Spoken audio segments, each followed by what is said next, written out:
And welcome to my channel. आज मैं आपको एक स्नैक की रेसिपी सिखाने जा रही हूँ जिसे आप ब्रेकफास्ट में भी बनाकर खा सकते हैं और इवनिंग स्नैक में भी। ये एक बहुत ही सिंपल रेसिपी है, तो चलिए इसको बनाना स्टार्ट करते हैं। उसके लिए हम इसके इंग्रेडिएंट्स चेक करेंगे। इंग्रेडिएंट्स में मैंने लिया है 1 कप बेसन, 2 टेबलस्पून सूजी, 3 टेबलस्पून फ्रेश कर्ड, एक मैंने छोटी शिमला मिर्च ले ली है, इसको एकदम बारीक काट कर रख लिया है।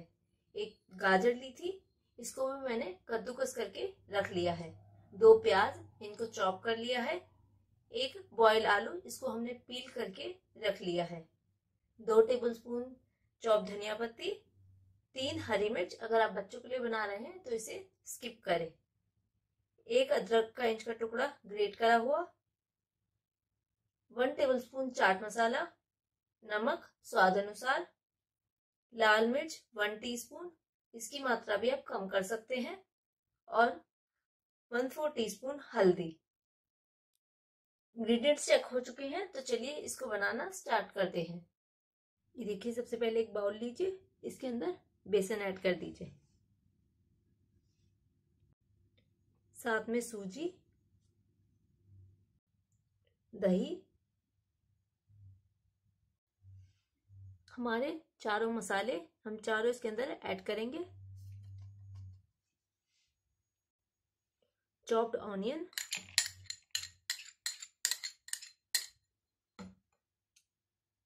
शिमला मिर्च, कद्दूकस करी हुई गाजर, हरी मिर्च और साथ में अदरक भी। धनिया पत्ती हम बाद में इस्तेमाल करेंगे। और अब हम इन सबको एक बार मिक्स कर लेंगे। ये देखिए, इस तरह से आप सारे इंग्रेडिएंट्स मिक्स कर लीजिए। आप इसके अंदर अपने पसंद की सब्जियां कोई भी ऐड कर सकते हैं। ये देखिए, अच्छी तरह से हमें इस तरह से मिक्स करना है। ये मिक्स हो चुका है। अब इसके अंदर हम पानी की सहायता से इसका एक बैटर तैयार करेंगे। ये मैंने आधा कप पानी लिया है और इसको मिक्स कर लेंगे। ये देखिए, हमने इसे मिक्स कर लिया है और आप इसकी कंसिस्टेंसी इस तरह से चम्मच से ऊपर से डाल के चेक कर सकते हैं। इसकी कंसिस्टेंसी में थोड़ी सी फ्लोई चाहिए, तो मैं इसके अंदर थोड़ा सा पानी और डालूंगी और इसको मिक्स कर लेंगे। ये मैंने 1/4 कप पानी लिया था। ये देखिए, ये फ्लोइंग कंसिस्टेंसी में आ चुका है और हमारा बैटर तैयार है। ये देखिए, बैटर तैयार होने के बाद आप एक पैन को या फिर कढ़ाई को फ्लेम पर रखें और उसके अंदर ये बैटर पोर कर दीजिए।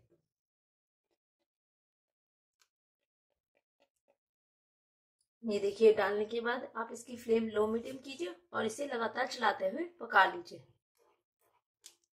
ये देखिए, मैं आपको 1 मिनट बाद दिखा रही हूँ। मेरा ये देखिए किस तरह से स्टिक हो रहा है। आपका भी इसी तरह से पैन पर स्टिक होने लग जाएगा और ये बैटर ऑलमोस्ट तैयार ही होने वाला है। इस टाइम पर आप इसकी फ्लेम लो भी कर सकते हैं अगर आपको लग रहा है कि आप इसे हैंडल नहीं कर पा रहे हैं तो। अब इसको पकने में ज्यादा से ज्यादा आधा मिनट या 1 मिनट लगेगा। ये देखिए, आधे मिनट बाद ही मेरा ये देखिए बैटर इस तरह से बिल्कुल ही स्टिकी हो गया है और ये सारा इकट्ठा होकर आ चुका है। जब तक आपका इस तरह से इकट्ठा नहीं हो जाता, आप इसको पकाते रहिएगा। और अब इसके अंदर 1/2 टीस्पून ऑयल डालिए और इसकी फ्लेम बंद कर दीजिए और इसको मिक्स कर लीजिए।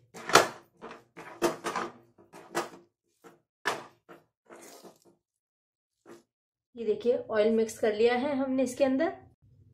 फ्लेम हमने पहले ही बंद कर दी थी, तो अब तक ये हमारा ठंडा भी हो चुका होगा। हम चेक कर लेंगे। ये देखिए, हाथ लगाने पर आपका जलना नहीं चाहिए। और देखिए, हाथ पर मेरा बिल्कुल भी बैटर नहीं चिपक रहा है, तो मतलब हमारा घोल बिल्कुल परफेक्टली पक कर आया है। अगर आपका हाथ भी चिपक रहा है तो आप इसे आधा मिनट और पका लीजिए। ये थोड़ा सा ठंडा भी हो चुका है, तो हम इसे एक बाउल में ट्रांसफर कर लेंगे। ये देखिए, हमने मिक्सचर को एक बाउल में ट्रांसफर कर लिया है। अब इसके अंदर हम आलू को कद्दूकस करके डालेंगे। ये देखिए, आलू कद्दूकस हो चुका है। अब इसके अंदर हम हमारी लास्ट इंग्रेडिएंट चॉप धनिया पत्ती भी डाल देंगे और अब चम्मच या हाथ की सहायता से आप इसे मिक्स कर लीजिए। मैं इसे चम्मच की सहायता से ही मिक्स कर रही हूँ। ये देखिए इस तरह से ये दोनों इंग्रेडिएंट हमारे मिक्सचर के अंदर अच्छी तरह से मिक्स हो जाने चाहिए। ये देखिए हमने इसे अच्छे से मिक्स कर लिया है और हमारा मिक्सचर तैयार है। इसे हम साइड रखेंगे और एक ट्रे लेंगे। ट्रे या प्लेट आपके पास जो भी अवेलेबल हो उसका इस्तेमाल कीजिए। इसको हम ऑयल से ग्रीस कर लेंगे अच्छी तरह से या घी से।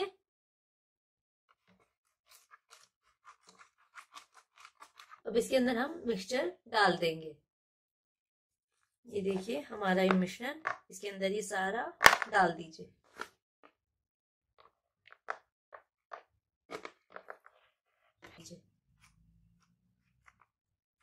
हमें इसे एक बराबर फैलाना है।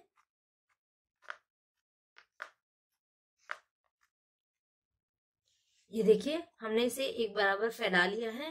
अब इसके ऊपर हाफ टी स्पून हमने चम्मच के ऊपर ही तेल डाला है और इस तरह से एक बार इसे पैट कर दीजिए। ये देखिए थोड़ा सा तेल से हमने इसे सेट कर लिया है। अब 15 मिनट के लिए आप इसे इसी तरह से छोड़ दीजिए।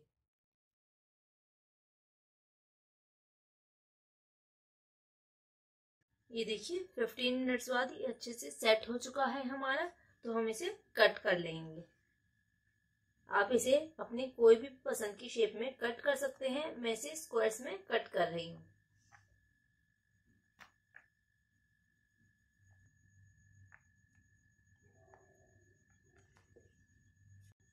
ये देखिए कट्स लगा लिए हैं। अब आप इसको किसी भी साइज का भी कट कर सकते हैं। इसे ज्यादा पतला भी बना सकते हैं स्टिक्स की तरह या मोटा भी बनाकर तैयार कर सकते हैं। ये देखिए मैं इसको इस तरह से स्क्वायर्स में कट कर लूंगी।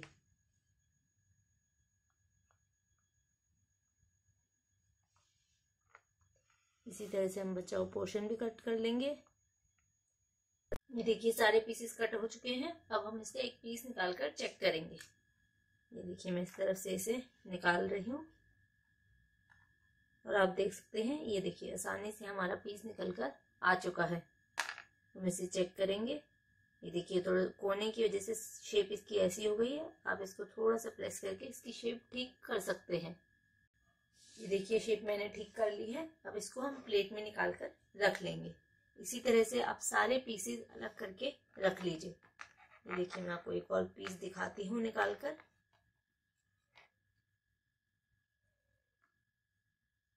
ये देखिए इस तरह से हमारे पीसेस निकल कर आएंगे। इसको भी हम प्लेट में रख लेंगे। देखिए हमने ट्रे से प्लेट में इन्हें ट्रांसफर कर लिया है। अब हम एक तवे को गैस पर गर्म करने के लिए रखेंगे। उसके ऊपर वेजिटेबल ऑयल डालेंगे और उसके बाद इसके ऊपर इस तरह से एक एक करके पीसेस रख देंगे। देखिए हमने कुछ पीसेस प्लेस कर दिए हैं। आप इसकी फ्लेम अब लो मीडियम कीजिए और इसे 1 मिनट के लिए इसी तरह से छोड़ दीजिए। ये देखिए 1 मिनट हो चुके हैं। अब हम इसे चेक कर लेंगे। इस तरह से धीरे से ये देखिए हल्का हल्का सुनहरा कलर इनके ऊपर आने लगा है। इसी तरह से सारे आप पलट कर चेक कर लीजिए।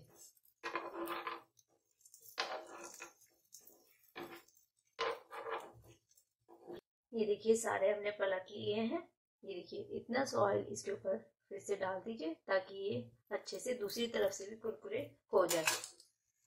और इन्हें इस तरह से थोड़ा सा हिला हिला के सेक लीजिए जब तक ये दूसरी तरफ से भी कुरकुरे नहीं हो जाते। ये देखिए दूसरी तरफ से भी मैंने 1 मिनट पका लिया है। अब हम चेक कर लेंगे कि दूसरी तरफ से पक गए हैं या नहीं। ये देखिए ये हमारे पकने स्टार्ट हो गए हैं दूसरी तरफ से भी। हम सारे पलट लेते हैं। ये देखिए सारे पलटने के बाद आप इसके ऊपर और ऑयल डालिए और लो मीडियम फ्लेम पर ही दोनों तरफ से इस तरह से अलट पलट कर जब तक एकदम कुरकुरे नहीं हो जाते इसे सेक लीजिए।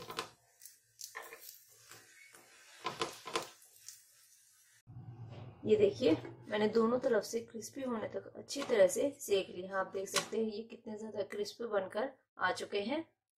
अब हम इन्हें एक प्लेट में निकाल कर रख लेंगे। इसकी फ्लेम एकदम लो करेंगे और इसे प्लेट में निकाल लेंगे। ये देखिए बेसन रवा स्नैक हमने सारा सेक कर तैयार कर लिए हैं। ये देख सकते हैं आप ये कितने कुरकुरे बनकर आए हैं। मुझे इसे सेकने में पूरे 3.5 मिनट लगे और दोनों तरफ से 1-1 मिनट हमने जो सेका तो 5.5 मिनट में हमारा स्नैक बनकर तैयार हुआ है। आप इसे ब्रेकफास्ट में, बच्चों के टिफिन के लिए या फिर इवनिंग स्नैक में सर्व कर सकते हैं। बहुत ही टेस्टी और सिंपल स्नैक जो आई एम श्योर आपको जरूर अच्छा लगेगा।